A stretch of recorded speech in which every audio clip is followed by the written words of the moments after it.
नमस्कार हिंदुस्तान, मैं आपके साथ आरजे पूनम शर्मा और आप सुन रहे हैं रेडियो हिंदुस्तान। जी हाँ, मैं बात कर रही हूँ एक ऐसे नौजवान, एक ऐसे युवा की जिनकी अनोखी छवि आज भी दिल को छू जाती है। जी हाँ, मूंछों पर ताव देती हुई एक अनोखी छवि जो हजारों लाखों करोड़ों न जाने कितने युवाओं की प्रेरणा है आज भी अभी भी।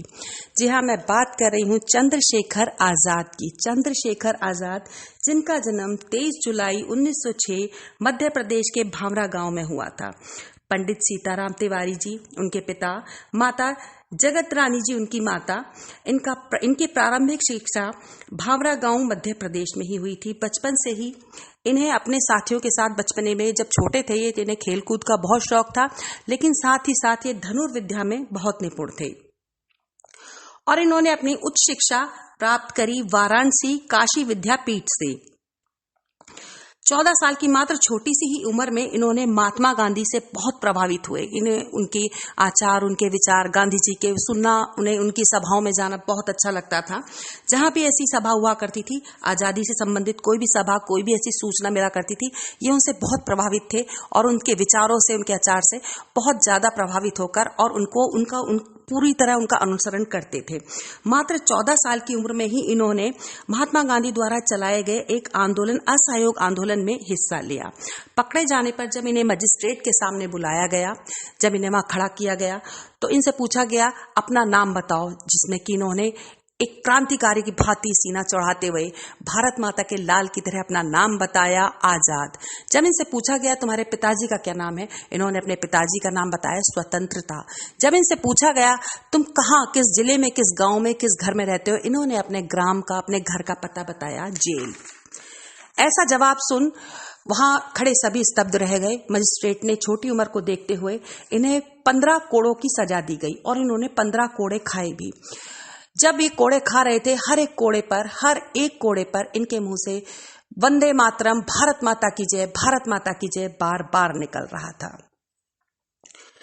इन्होंने कारीकोरा कांड जो हुआ था, जो सभी आप लोग सब जानते हैं, हमने खूब अच्छी तरह से पढ़ा है, कैसे ट्रेन को लूटा गया, अपने संघ को आगे बढ़ाने के लिए पैसे की जरूरत थी। उसमें जब उन्होंने पूरा उनका अपने हमारे साथियों का उन्होंने पूरी तरह से साथ दिया, अपने संघ को आगे बढ़ाया, कैसे उन्होंने आगे आजादी के लिए और नए तरीके नई नीतियां बनाते थे, उसमें वो हमेशा आगे नजर आते थे। अंग्रेजों के लिए अब ये उनकी आंख का बाल बन गए थे। अंग्रेज इन्हें पकड़ना चाहते थे, लेकिन वो उनके हाथ नहीं आते थे। इतने क्रांतिकारी, इतनी तरीके से वो छुप कर रहते थे। कुछ समय उन्होंने झांसी में भी काटा, जहाँ की एक पीठ में उन्होंने रामायण सुनाते थे, गांव वालों के साथ रहते थे अपनी वेशभूषा बदल के, जिससे कि वो पकड़े ना जा सके, अलग अलग तरीके से। लेकिन हाँ, वो क्रांतिकारी गतिविधियों से हमेशा जुड़े रहते थे। और इसी तरह से वो अलग अलग जगहों पर जाते थे, अपने देश के लिए हमें कैसे आजादी चाहिए, किस तरह से हमें क्या आगे नीति बनानी चाहिए, वो इसमें पूरा सहयोग देते थे। साथ ही साथ जब उन्हें समझ में आ गया कि अंग्रेजों से देश को आजाद कराना इतना आसान नहीं है, ये इतना भी कोई छोटा काम नहीं है कि प्यार से उन्हें समझाया जाए, भाषण देकर या नीतियों से हम उन्हें आजाद करा लें। उन्होंने सोचा कि अब हमें गरम दल की तरह काम करना पड़ेगा, और वो खुलकर सामने भी आए।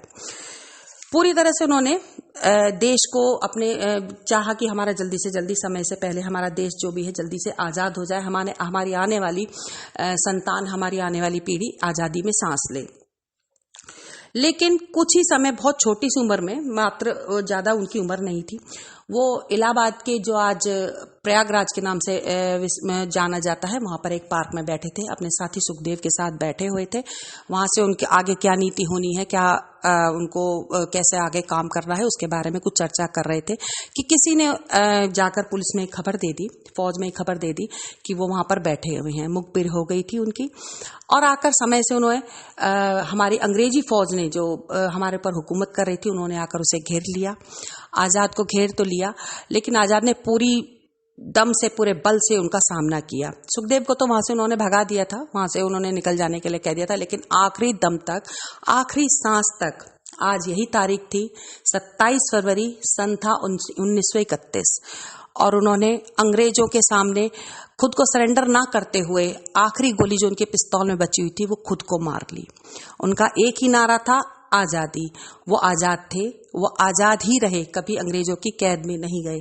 और मेरा रेडियो हिंदुस्तान परिवार लाखों करोड़ों हमारे हाथ जोड़कर, हमारे देशभक्ति की तरफ से हाथ जोड़कर हम उनके हाथ जोड़ते हैं और उन्हें श्रद्धांजलि देते हैं कि इस आजाद की वजह से आज हम आजादी की सांस ले रहे हैं।